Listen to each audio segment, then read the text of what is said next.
Halo sobat semua dimanapun berada, semoga kabar kalian semua baik-baik saja. Amin.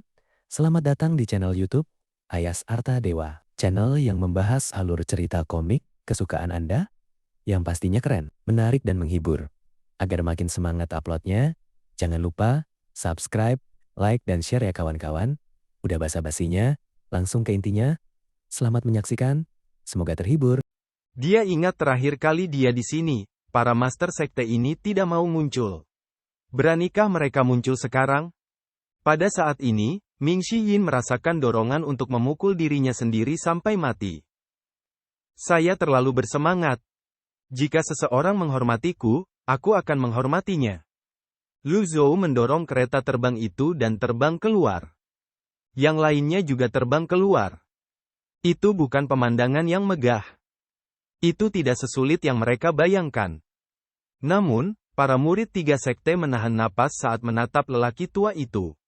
Mereka bahkan tidak berani bernapas dengan keras. Bangkit. Suara Lu Zhou bergema di atas kebajikan surga. Semua orang mendesah lega. Mereka mendarat. Tidak peduli seberapa luas kebajikan surga, pusat tanah suci dipenuhi oleh orang-orang. Nan Gonwei, Master Sekte Tian, mendarat di depan. Feng Yizi, Ketua Sekte Luo, juga mendarat. Keduanya membungkuk serempak. Apa yang membawamu ke sini, senior? Tanya Nan Gonwei dengan hormat. Pandangan Lu Zhou tertuju pada Nan Gonwei. Di mana Yun Wuji dari Sekte Yun? Seperti yang diharapkan.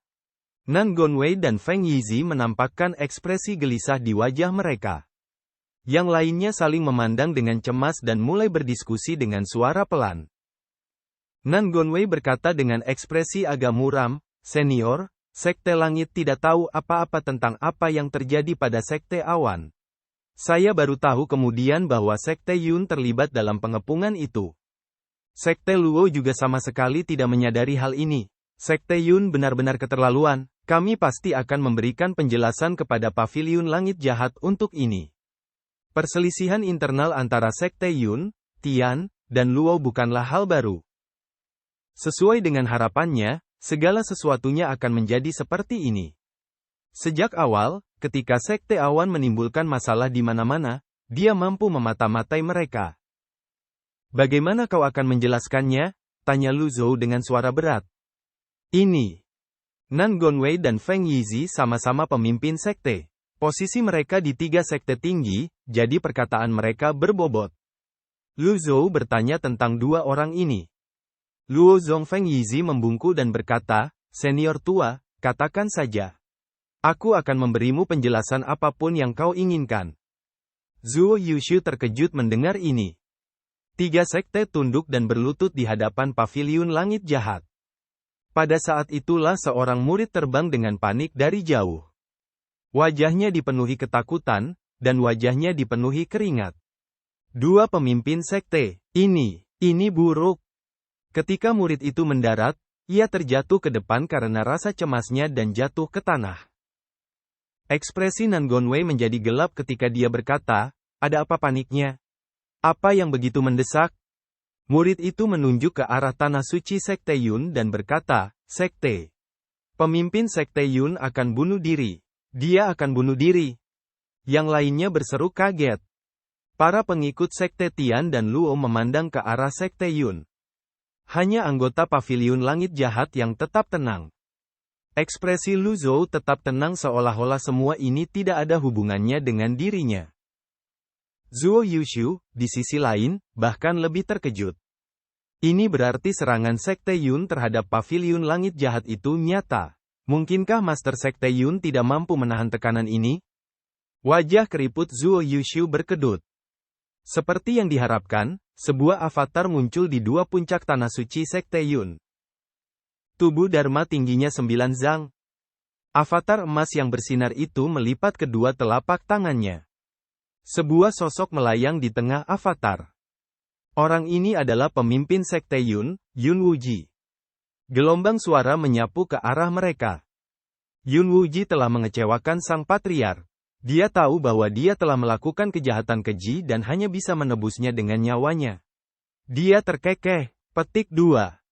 Gelombang suara itu datang dari jauh. Suaranya tidak mematikan, hanya keras dan jelas. Namun, ada sedikit keengganan dan ketidakberdayaan dalam tawa terakhir. Banyak dari ribuan murid dari 3 sekte melayang di udara dan menatap avatar tersebut. Ini adalah tujuan banyak orang. Banyak yang bahkan tidak dapat mencapai 90 kaki sepanjang hidup mereka. Yun Wuji berhasil sampai sejauh ini dengan mengandalkan kerja kerasnya sendiri. Semua orang tahu bahwa pemimpin sekte Yun adalah orang yang teguh dan tegas. Ia adalah seorang jenius yang langka di dunia kultivasi. Ia telah mendaki dari dasar sekte Yun hingga mencapai puncak. Dia telah bekerja keras dan berupaya keras. Celakanya, perbedaan satu langkah saja ibarat perbedaan antara langit dan bumi. Pemimpin sekte Tian, Nan Gongwei, dan sekte Luo, Feng Yizi, menatap avatar itu tanpa ekspresi. Tak seorang pun menanggapinya. Setelah hening sejenak, Yun Wuji terkekeh sedih. Hehehe, hehehe. Apakah aku benar-benar salah? Apakah saya salah? Petik 2. Pertanyaan-pertanyaan itu membentuk gelombang suara. Avatar itu berkelebat. Avatar setinggi 90 kaki itu melayang 100 meter di udara. Yun Wuji merasakan tekanan akibat jeda yang panjang dan terkurasnya energinya secara besar-besaran. Namun, semua itu tidak penting lagi sekarang. Pada jarak ini, Yun Wuji akhirnya melihat Master Pavilion Langit Jahat berdiri di tengah-tengah kebajikan surga. Sosok legendaris yang pertama kali mencapai tahap 9 daun di dunia kultivasi Great Yan. Meskipun dia telah melihat hidup dan mati dan siap menebus dosa-dosanya dengan kematian, jantungnya masih berdebar kencang saat melihat Lu Zhou. Yun Wuji terdengar seperti hendak menangis. Rambutnya acak-acakan tertiup angin. Ia menatap Lu Zhou yang berdiri di tengah tanah suci dan berkata dengan sedih, "Senior Ji. Apa aku salah?" Sulit untuk membedakan apakah dia menangis atau tertawa. Sulit untuk mengatakannya. Nan Gongwei menjawab dengan suara berat, "Yun Wuji, kau sudah gila." "Aku tidak gila, aku hanya ingin tahu, semua yang kulakukan ini demi sekte Yun." Nan Gongwei, Feng Yizi. "Aku, Yun Wuji, tidak mau dikaitkan dengan kalian. Petooe." Pada saat ini, Ming Shiyin memproyeksikan suaranya dengan nada mengejek. "Kau tidak hanya salah, kau salah besar." Tatapan Yun Wuji segera beralih dari Lu Zhou ke Ming Shiyin. "Orang sepertimu tidak layak menerima bantuan tuanku." Dia bahkan berani memujinya dengan cara yang sok suci. "Kalau kau mau mati, mati saja sekarang." Ming Shiyin telah melihat banyak orang dari jalan mulia seperti ini. Mereka mengaku melakukannya demi sekte mereka, tetapi mereka selalu melakukan hal-hal gelap di balik layar. Mereka bahkan ingin menyanyikan pujian bagi diri mereka sendiri dan mendirikan sebuah lengkungan peringatan. Yun Wuji merasakan dadanya sesak. Dia tidak punya pilihan. Ketika Ming Shiyin melihat Yun Wuji yang linglung, ia berkata, "Mengapa kau masih berdiri di sana?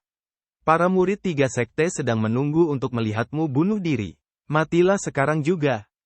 Emosi Ming Shiyin jelas lebih intens dari sebelumnya. "Bukankah kau melakukan ini demi kebaikan sekte Yun? Jika kau tidak mati, seluruh sekte Yun akan dikubur bersamamu." Hilangnya akal sehat Yun Wuji hanyalah perjuangan terakhirnya melawan kematian. Sebenarnya, nasibnya sudah ditentukan ketika berita tentang kegagalan aliansi antara 10 tetua agung dan 7 sekte agung tiba. Ribuan pengikut dan elit inti dari 10 tanah suci mengepung sekte Yun. Para anggota sekte Tian dan Luo bukanlah orang bodoh. Setelah menyinggung seorang kultivator 9 daun, bagaimana mereka bisa membiarkan pelakunya lolos begitu saja? Nan Gongwei dan Feng Yizi selalu mempersulit sekte Yun. Konflik antara 3 sekte meletus pada saat ini. Untuk sementara waktu, Yun Wuji menjadi pendosa 3 sekte. Mati dengan cara yang mengerikan itu wajar, tapi ia akan dikutuk selamanya. Bagaimana mungkin ia bisa menerima ini? Yun Wuji menatap Ming Shiyin yang berdiri di hadapannya. Ia ragu-ragu. Avatar setinggi 90 kakinya beriak sedikit. Mempertahankan avatar wawasan 100 kesengsaraan untuk waktu yang lama adalah tugas yang sulit dan sia-sia. Ketika dia mendengar bahwa seluruh sekte Yun akan dimakamkan bersamanya, dia tidak punya pilihan lain. Yun Wuji menatap Ming Shiyin dan berkata, "Baiklah. Menjauhlah dariku," kata Ming Shiyin dengan tidak sabar. Tak satu pun murid dari 3 sekte berani menyela. Tak satu pun dari mereka yang membela Yun Wuji. Ekspresi sedih tampak di wajah Yun Wuji. Ketika dia melihat ekspresi apatis di wajah orang lain, dia tiba-tiba merasa bahwa semua yang dilakukannya salah. Mengapa? Mengapa mereka harus berbagi keuntungan sementara dia harus menjadi kambing hitam? Semakin dia memikirkannya, semakin marah perasaannya. Terkadang, begitulah cara manusia berpikir. Perubahan terjadi dalam sekejap. Bunuh diri demi orang-orang ini, nggak ada gunanya. Baik, baik, baik. Yun Wuji terus mundur. Dia mundur semakin jauh. Semua pengikut Heaven's Virtue menatap Yun Wuji tanpa berkedip, terutama pengikut Sekte Awan. Yun Wuji terus mundur, sampai dia berada di antara beberapa penghalang. Jagoan. Avatar Yun Wuji mengecil. Penghalang itu mengeluarkan suara resonansi yang jernih, dan gelombang-gelombang menyerupai riak muncul di atasnya. Begitu riak-riak menyebar, Yun Wuji melesat keluar dari penghalang. Mata Ming Shiyin melebar. Hei, hei, hei. Dia kabur? Para murid 3 sekte tercengang. Mereka menatap Yun Wuji yang melarikan diri dengan tercengang. Mereka merasa sulit mempercayai hal ini. Beberapa saat yang lalu, dia menanyai yang lain dengan sikap sok suci, bertingkah seperti pahlawan sekte Yun. Sekarang, dia malah kabur. Penghalang itu berdengung. Yun Wuji terbang semakin jauh. Setelah mempertahankan avatarnya begitu lama, ditambah dengan kekuatan mistiknya yang luar biasa, ia langsung menembus 3 penghalang. Guru, aku akan, suara Ming Shiyin melemah. Karena dia melihat Lu Zhou telah memasang panah energi. Bang!